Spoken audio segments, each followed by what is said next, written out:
மிகப்பெரிய ஒரு கடமையாக இருக்கிறது. இத்தகைய கடமையிலே மார்க்சிஸ்ட் கம்யூனிஸ்ட் கட்சியும் இந்திய கம்யூனிஸ்ட் கட்சியும் சேர்ந்து செயல்பட்டு மற்றும் இருக்கக்கூடிய ஜனநாயக அரசியல் கட்சிகளும் மதசார்பற்ற கட்சிகளும் இந்திய நாட்டை முன்னேற்றுவதற்காக நாம் முன்னின்று போராடி வந்து கொண்டிருக்கின்றோம். இந்த போராட்டங்கள் என்பது தேவையானவை. அவைகள் நாட்டு மக்கள் மூலமாக வாங்கி மீண்டும் மக்களுக்கு விற்கிறார்கள்.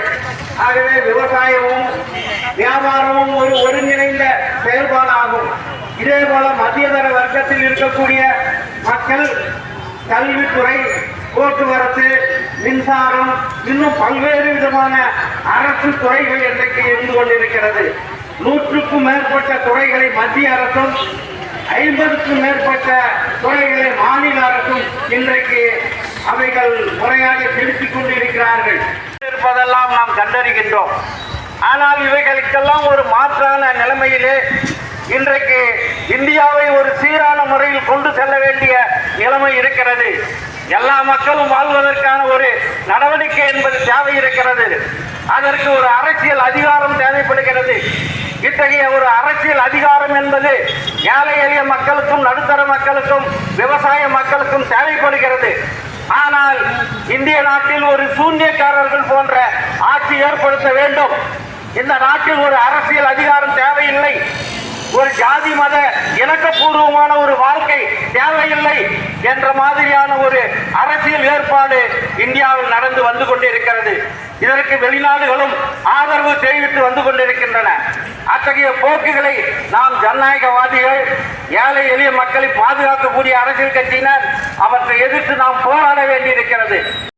ஆகவே ஜனநாயகத்தையும் நீதியையும் நெறிமுறையையும் பாதுகாக்கக்கூடிய நாம் ஒன்று சேர்ந்து போராடுவோம். இந்திய நாட்டின் ஜனநாயகத்தை பாதுகாப்பதற்காக தேவையான நடவடிக்கையில் ஈடுபடுவோம். வெல்க ஜனநாயகம், வெல்க வெல்க என்று கூறி முடித்துக் கொள்கிறேன். நன்றி, வணக்கம். சட்டக்குழு உறுப்பினர் சரவணன் அவர்கள் அஞ்சலி ஆற்றும்படி கேட்டுக்கொள்கிறேன். அன்பார்ந்த அனைத்து கட்சி தோழர்களுக்கும், வணிகர் சங்கத்தினுடைய ஒன்றிய தலைவர், ஒன்றிய செயலாளர் அவர்களுக்கும், இந்த அஞ்சலி வீர வணக்கத்தினுடைய நிகழ்ச்சியில் கலந்து கொண்டிருக்கின்ற அனைத்து நல்ல தோழர்களுக்கும் நான் சார்ந்திருக்கின்ற இந்திய கம்யூனிஸ்ட் கட்சியின் சார்பாக நன்றியை தெரிவித்துக் கொண்டு, சிறைச்சாலைகளில் 7 ஆண்டு காலம் சிறையில் தன்னுடைய வாழ்க்கையை கழித்தவர். அதே போல இந்திய கம்யூனிஸ்ட் கட்சியை சுதந்திரம் பெற்ற பிறகு தடை செய்யப்பட்ட காலத்தில் தலைமறை வாழ்க்கையில் அவர் வாழ்ந்து காவல்துறையினுடைய தோழரும் நல்லக்கண் அவர்கள். வாழ்க்கையில் எளிமை மட்டுமே அவருடைய குறிக்கோள். எந்த விதத்திற்கும் ஆசைப்படாத ஒரு உத்தம தலைவர். அவருடைய 80வது வயதில் தமிழகம் பூராம் இந்திய கம்யூனிஸ்ட் கட்சி தோழர்கள் அவருக்கு வசூல் செய்து பிறந்தநாள் விழாவை கொண்டாடுகின்ற போது அவருக்கு கொடுத்த 1 கோடி ரூபாயை எங்களுடைய கட்சியினுடைய வெகுஜன அரங்குகளுக்கான விவசாய தொழிலாளர் சங்கம், விவசாய சங்கம் 2 சங்கத்திற்கும் 50 லட்சம் ரூபாயை சங்கத்திற்காக வழங்கிய ஒரு தோழர். அதே இந்த மண்ணிற்காகவும் இந்த தேசத்தின் ஒற்றுமைக்காகவும் மதவாதத்தை வீழ்த்தக்கூடிய வகையிலும் சமூக நல்லிணக்கத்தின் அவர் 60 நாட்கள் ஆக 102 வயது தான் அவருடைய கணக்கு. இந்த காலம் வரைக்கும் அவர் வாழ்ந்த உத்தம தலைவருக்கு நாம் எப்படி சொல்றதுனாக்க, நாம் அந்த மாதிரி இருப்போமா என்றதை விட அவர் போல் ஒரு உதாரண புருஷராக இருந்து அவருடைய கீழ் அவருக்காக ஒழுக்கத்துடன் ஒரு சில விஷயங்களை நாம் நேர்மையாக, ஜாதிய கலவரங்களையும் மத கலவரங்களையும் இல்லாத இந்த இந்தியாவை உருவாக்கக்கூடிய அவருடைய லட்சிய கனவிலும் நீதிமன்றத்தில் வழக்காடி அந்த தாமிரபரணி ஆற்றை பாதுகாத்த உத்தம தலைவர். இது போன்ற பல விஷயங்கள், எண்ணற்ற விஷயங்களை சொல்லிக்கொண்டே போகலாம். அதன் போன்ற ஒரு தலைவரின் கீழ் நாங்கெல்லாம் இருக்கிறோம், நாமெல்லாம் இருக்கிறோம் என்கின்ற பெருமையுடன் அவருக்கு இந்த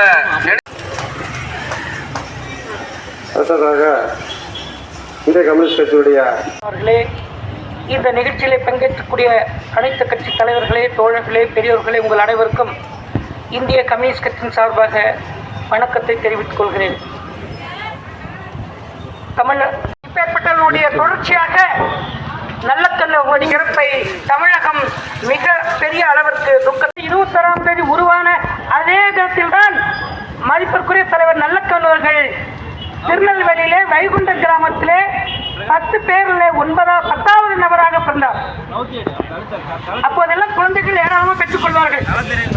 10வது நபராக பிறந்த நல்லக்கண் அவர்கள் தன்னுடைய மாணவ பருவத்திலேயே வெள்ளைக்கார காங்கிரஸ்காரர்களும் கம்யூனிஸ்டுகளும் ஒன்று சேர்ந்து வெள்ளை ஏகாதிபத்தியத்தை வெளியேறுகின்ற வீரமிக்க போராட்டத்திலே மாணவனாக தன்னுடைய வாழ்க்கையை ஆரம்பித்தவர். தன்னுடைய டிகிரி படிக்கின்ற போது 1ஆம் ஆண்டு நிறைவேற்றி 2ஆம் ஆண்டிலே அவர் தன்னுடைய கல்வியை துறந்து கம்யூனிஸ்டாக மாறிய மிகப்பெரிய தியாகத்தினர் தான் அவர். இந்து கல்லூரியிலே படித்து பட்டத்தை முடிக்காமலே வெளியிலே வந்து கம்யூனிஸ்ட் கட்சி தலைவர்களை சென்று அவர்கள் மூலமாக கம்யூனிஸ்ட் கட்சியுடைய கொள்கையை, லட்சியங்களை, அரசியலை பின்பற்றி அவர் சிறந்த கம்யூனிஸ்டாக பரிணமித்து இந்தியாவிற்கே தலைவர் இன்றைக்கு தலைமை பொறுப்பாக இருந்து மறைந்திருக்கிறார். அவர் 8 ஆண்டுகள் சிறைவாசத்திலே இருக்கின்ற போது தலைவர்களை காட்டி கொடுத்தால் உங்கள் மீது வழக்கு போட மாட்டோம். அந்த மீசையை அந்த காவலர்கள் அன்றைக்கு மிக கொடுங்கோலமாக சிகரெட்டில் நெருப்படிமாக சுட்டு சுட்டு சுட்டு அந்த மீசையை அகற்றுகின்ற போது வலியால் துடித்தார். யாரையும் காட்டிக் கொடுக்கவில்லை, யாருக்கும் துரோகம் செய்யவில்லை. அதனால்தான் அவர் சிறந்த தலைவராக இன்றைக்கு நம் முன் நின்று கொண்டிருக்கிறார். அவர் விவசாய தொழிலாளர்களுக்காக, தொழிலாளி வர்க்கத்திற்காக தன் வாழ்க்கையை அர்ப்பணித்த மாபெரும் புரட்சியாளர் தான் RNK என்பதை நான் இங்கே பதிவு செய்ய கடமைப்பட்டிருக்கேன். நல்லக்கண்ணவர்கள் 10 ஆண்டு காலம் விவசாய தொழிலாளர் சங்கத்திற்கு செயலாளராக இருந்தார். மதக்கலவரம் 95 மிகப்பெரிய அளவுக்கு தென் மாவட்டங்கள் வந்தபோது அதை அடக்குவதற்கு, அமைதிப்படுத்துவதற்கு, ஒழுங்குபடுத்துவதற்கு நடந்து பல 100 கிலோமீட்டர்கள் நடந்து அதை அமைதிப்படுத்தினார்.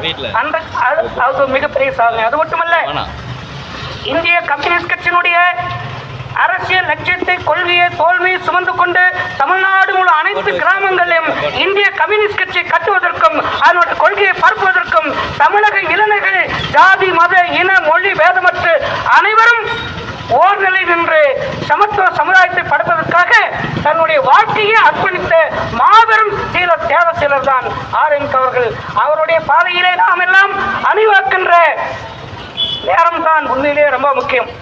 இன்றைக்கு மதவாத சக்திகள், ஜாதி சக்திகள் மக்கள் மத்தியில் பிரிவினையை ஏற்படுத்தி அதிலே அரசியல் ஆதாயம் அடையக்கூடிய ஒரு பிற்போக்குத்தனமான சக்தியினுடைய அரசியல் இன்றைக்கு மேலோங்கி இருக்கிற காலத்திலே நல்லக்கண்ணவர்களை நாம் நினைவுறுவதும் போற்றுவதும் அவர் மதித்து அவர் வழி நடப்பதும் மிக அவசியம் என்பதை இந்திய கம்யூனிஸ்ட் கட்சியின் சார்பாக வலியுறுத்த கடமைப்பட்டுகிறோம். தோழர்கள், இன்றைக்கு மத்தியில் இருக்கக்கூடிய ஆட்சி மதவாத ஆட்சி, இந்திய சுதந்திர போராட்டத்தை காட்சி கொடுத்த ஆட்சி, மகாத்மா காந்தியை சுட்டு படுகொலை செய்த ஆட்சி, இன்றைக்கு மதவெறியை இந்தியா முழுவதும் பரப்பி அதன் மூலமாக இன்றைக்கு ஆட்சி அதிகாரத்துக்கு வந்தவர்கள் இந்திய சுதந்திர போராட்டத்தை காட்டி கொடுத்த கைவர் கூட்டம் என்பதையும் அதற்கு எதிராக தன்னுடைய வாழ்நாள் முழுவதற்கு RNK போராடினார். அதை நாம் தொடர்ந்து முன்கையெடுத்து இந்தியாவிலே ஜாதி, மத, இன, மொழி பேதமற்ற சமத்துவ சமுதாயத்தை படித்து அனைவருக்கும் அனைத்தும் கிடைக்கக்கூடிய வாழ்க்கை முறையை, சிறந்த புதிய வாழ்க்கையை படைப்பதற்கான அவர் லட்சியத்தை இந்தியாவிலே, தமிழ்நாட்டிலே நாம் நிலைநிறுத்துவோம் என்று கூறிக்கொண்டு பாதிப்பிற்குரிய தலைவர் RNK அவர்களுக்கு இந்திய கம்யூனிஸ்ட் கட்சியின் சார்பாக செவ்வணக்கம் தெரிவித்துக் கொண்டு விடைபெறுகிறேன். நன்றி, வணக்கம். தோழருக்கு செவ்வணக்கம். வெள்ளக்கம் வெள்ளக்கம் செவ்வணக்கம் வெள்ளக்கம். இந்திய நாட்டை பாதுகாத்த சுதந்திர போராட்ட வீரர் வீரர் வீர வணக்கம் தெரிவிக்கிறோம். வெள்ளட்டம் வெள்ளட்டம் வெள்ளட்டம். இந்திய நாட்டின் அரசியல் அமைப்பு, இந்திய நாட்டின் மக்கள் ஜனநாயகம், வெள்ளட்டம் வெள்ளட்டம் வெள்ளட்டம் வெள்ளட்டம். மக்களுக்காக போராடிய தியாகிகளின் புகழ் வெள்ளட்டம்.